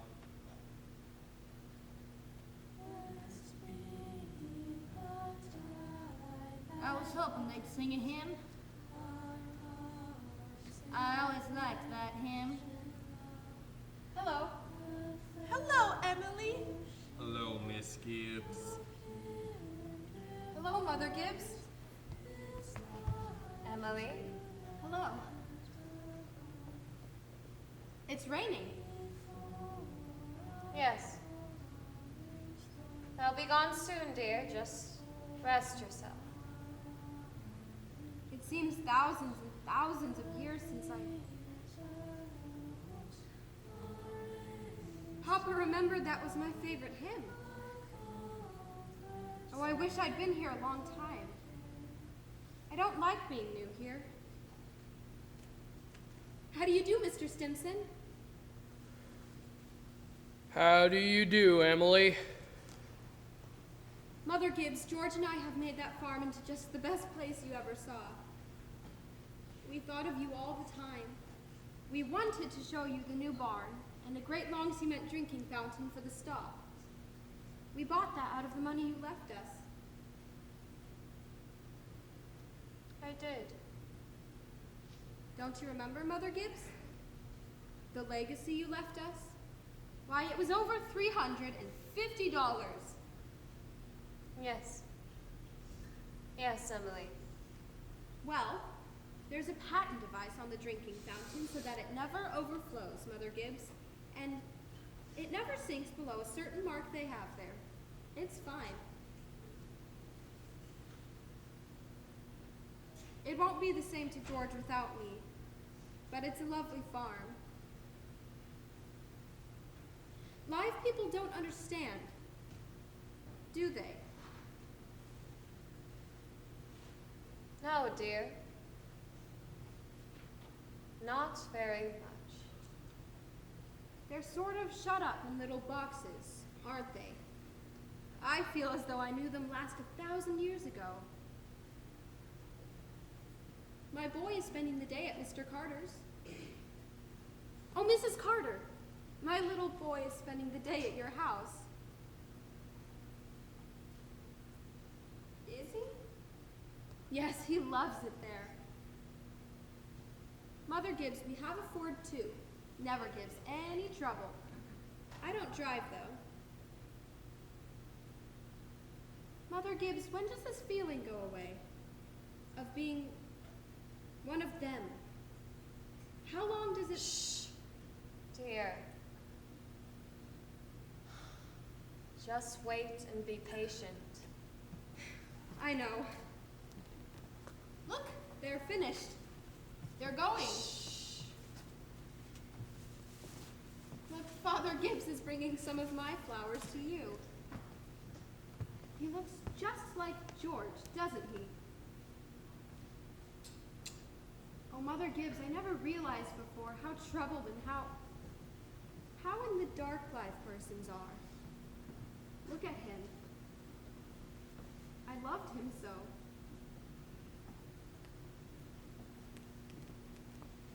From morning till night, that's all they are. Troubled. A little cooler than it was. Yes, that rain's cooled it off a little. Those northeast winds always do the same thing, don't they? If it isn't a rain, it's a 3-day blow. But Mother Gibbs, one can go back. One can go back there again, into living. I feel it. I know it. Why, just then, for a moment, I was thinking about the farm. And for a minute, I was there. And my baby was on my lap, as plain as day. Yes. Of course you can. I can go back there and live all those days over again? Why not? All I can say is, Emily, don't.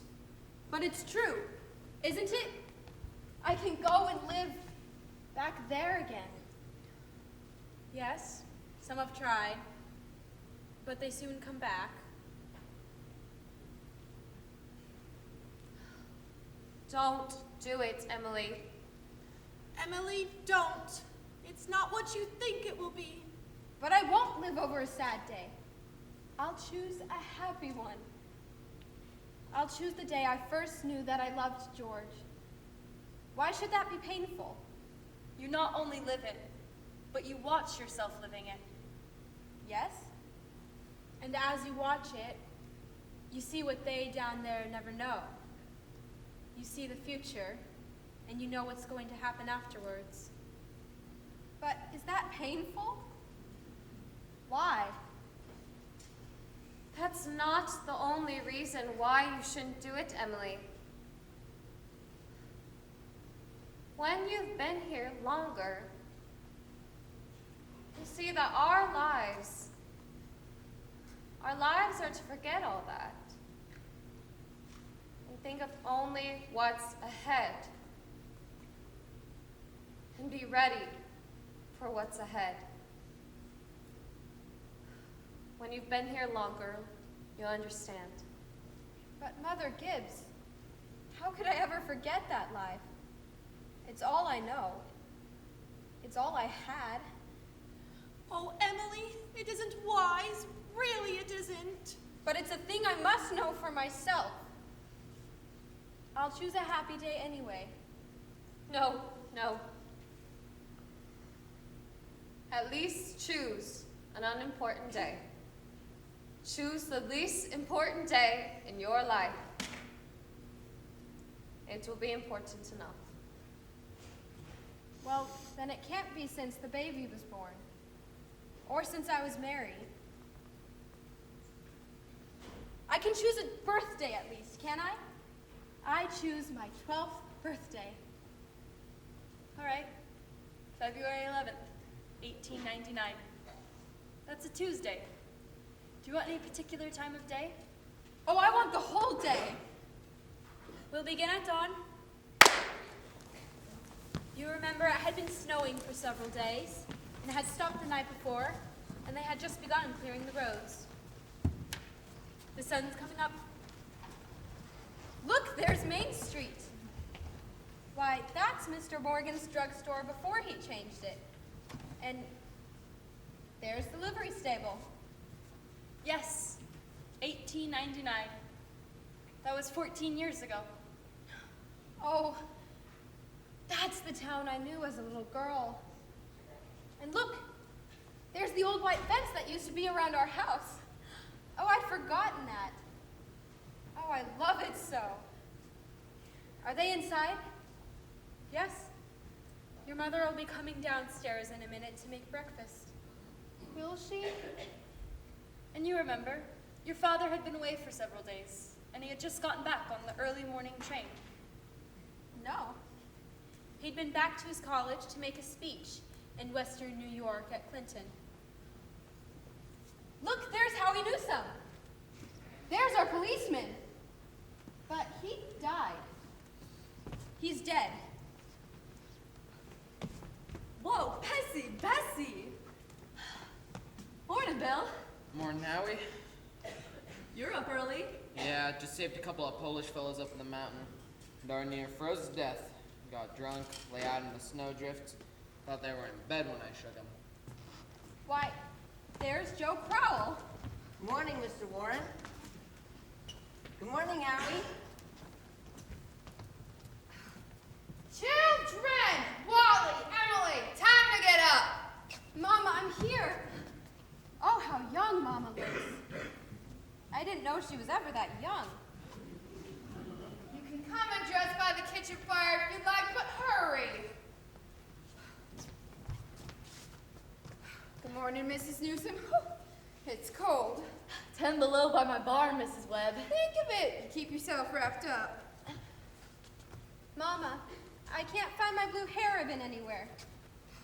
Just open your eyes, dear, that's all. I laid it out special for you on the dresser there. If there were a snake, it would have bitten you. Yes. Yes.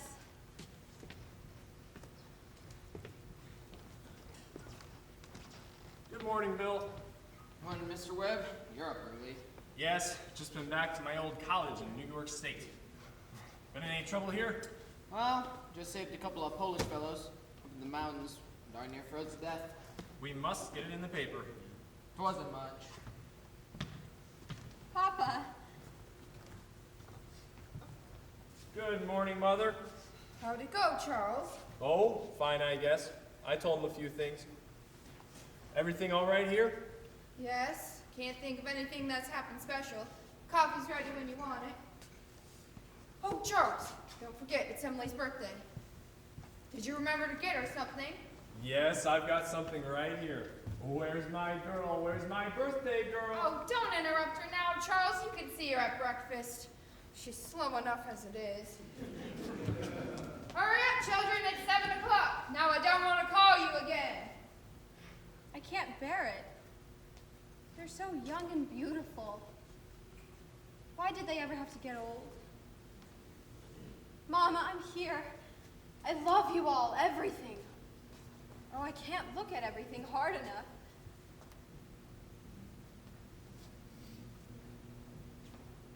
Good morning, Mama. Well, now, a very happy birthday to my girl and many happy returns. There are some surprises waiting for you on the kitchen table.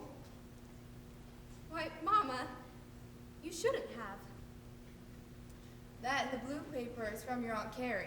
And I reckon you can guess who brought the postcard over. I found it on the doorstep this morning when I brought in the milk. George Gibbs. Must have come over in the cold pretty early. Right nice of him. Oh, George. I'd forgotten that. But birthday or no birthday, I want you to eat that breakfast good and slow.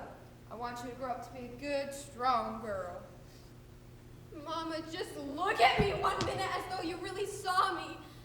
Mama, 14 years have gone by. I'm dead. You're a grandmother, Mama. I married George Gibbs, Mama. Wally's dead too. Mama, his appendix burst on a camping trip to North Conway. We just felt terrible about it. Don't you remember? Just for a moment now, we're all together. Mama, just for a moment, we're happy. Let's look at one another! That and the yellow paper is something I found in the attic among your grandmother's things. You're old enough to wear it now, and I thought you'd like it. And this is from you. Why, Mama, it's just lovely, and it's just what I wanted. It's beautiful. Well, I'd hoped you'd like it. Hunted all over. Your Aunt Nora couldn't find one in Concord, so I had to send all the way to Boston. Wally has something for you, too. He made it a manual training class, and he's very proud of it. He's sure you make a big fuss. Your father has something for you, too. Don't know what it is myself, but here he comes. Where's my girl? Where's my birthday girl? I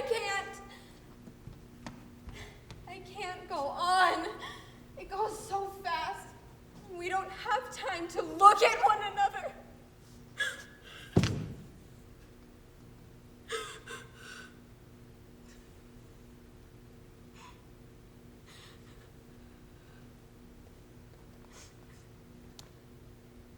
I didn't realize all that was going on, and we never noticed.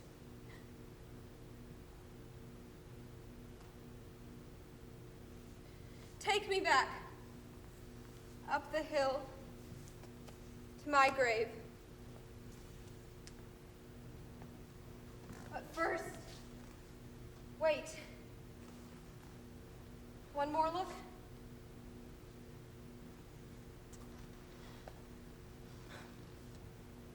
Goodbye.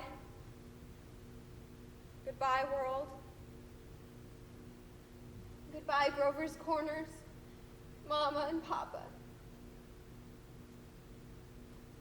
Goodbye to clocks ticking, and Mama's sunflowers, and food, and coffee, and new ironed dresses, and hot baths, and sleeping, and waking up. Oh, Earth, you're too wonderful for anybody to realize you.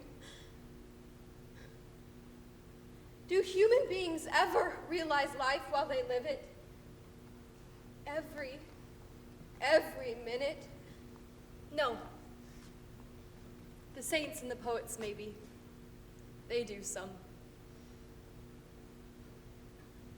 I'm ready to go back.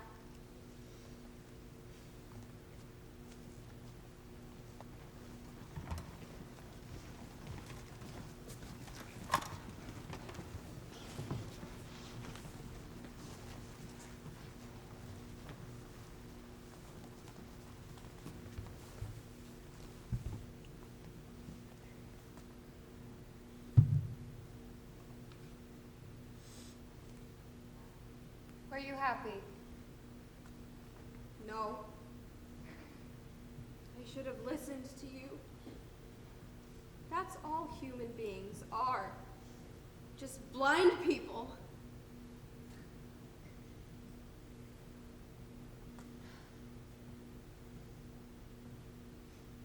Look, it's clearing up.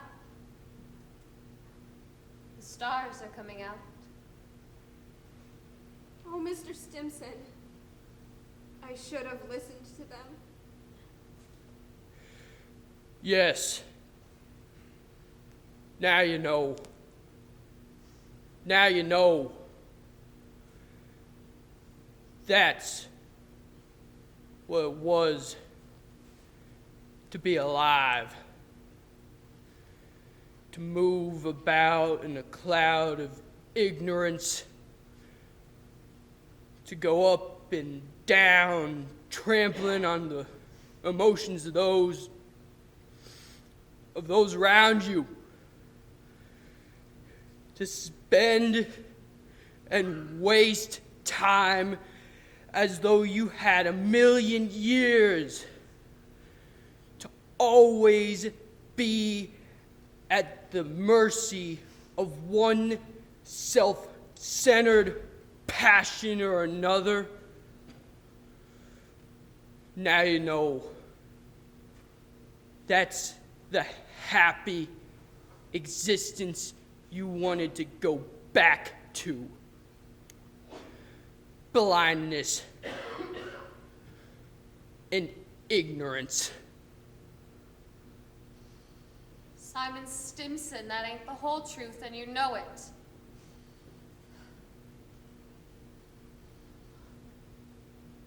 Look at that star, Emily.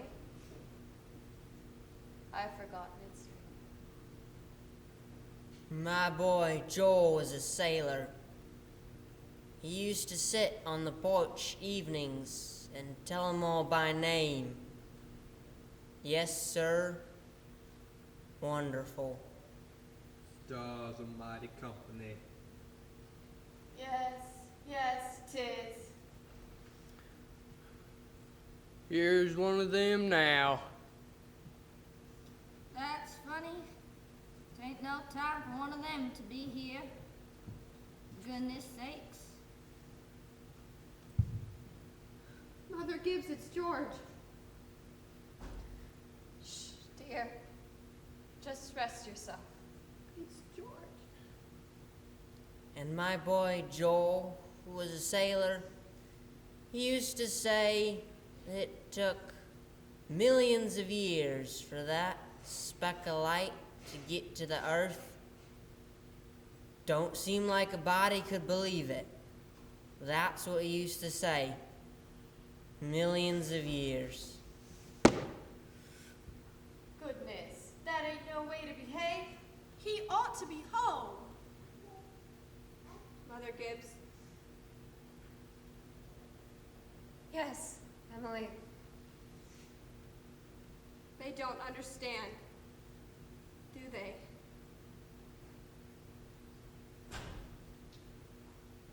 No, dear. They don't understand.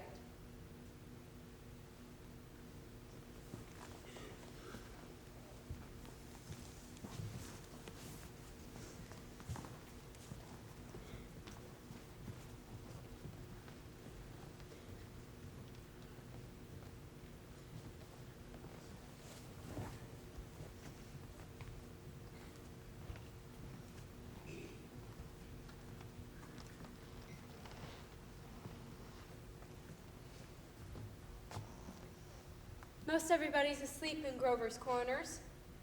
There are a few lights on. Shorty Hawkins, down at the depot, has just watched the Albany train go by. And down at the livery stable, someone's setting up late and talking. Yes, the sky's clearing up. There are the stars, doing their old crisscross journeys in the sky. Scholars haven't settled the matter yet, but most seem to think there are no living beings up there. Just chalk or fire. Only this time, it's been straining away.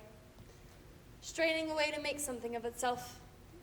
The strain is so bad that every 16 hours, everyone needs to lie down and get a rest. 11 o'clock in Grover's Corners. You get a good rest too. Good night.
Can you hear me? We wanted to honor our seniors before we go. This is their last show, so we have roses for them. We have Sophia Schaefer, David Furtado, Allison Frank,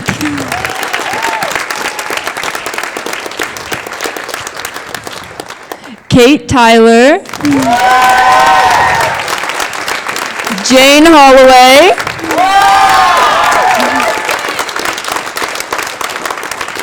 Archer Antonson,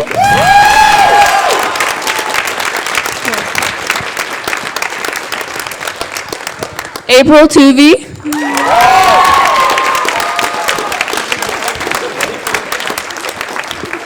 Joel DeWilde. You're so short I couldn't see you. We have Anna Sheedy.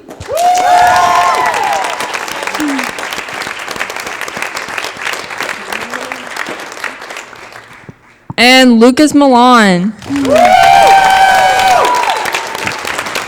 And we also have Sean Boyd. Get up here.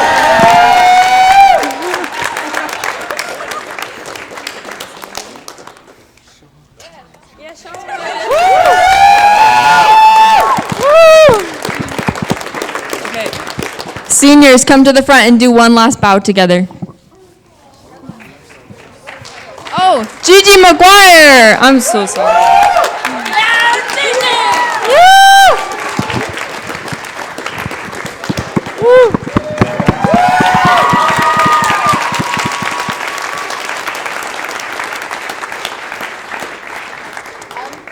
There's another.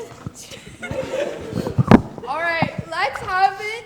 Let's have a round of applause for Annalise and Lisa.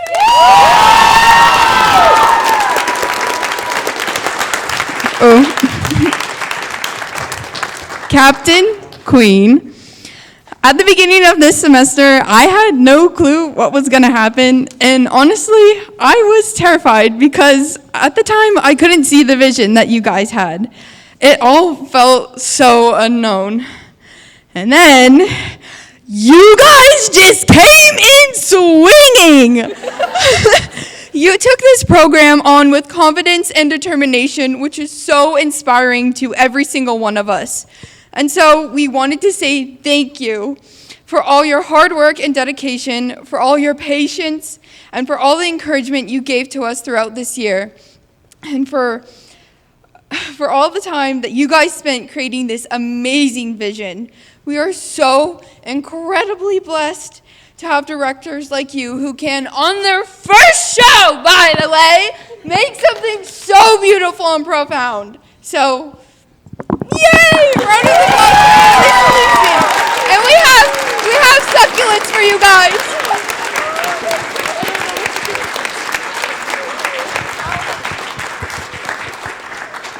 As a gift for our outstanding directors, we have some autographed Our Town books.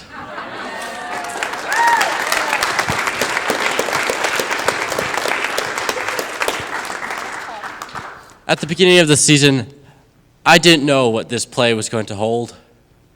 I didn't know what it was about or anything. I thought it was going to be plain boring, to be honest. And then, at auditions, I realized that this play is more than what you think. It's so much more than you think.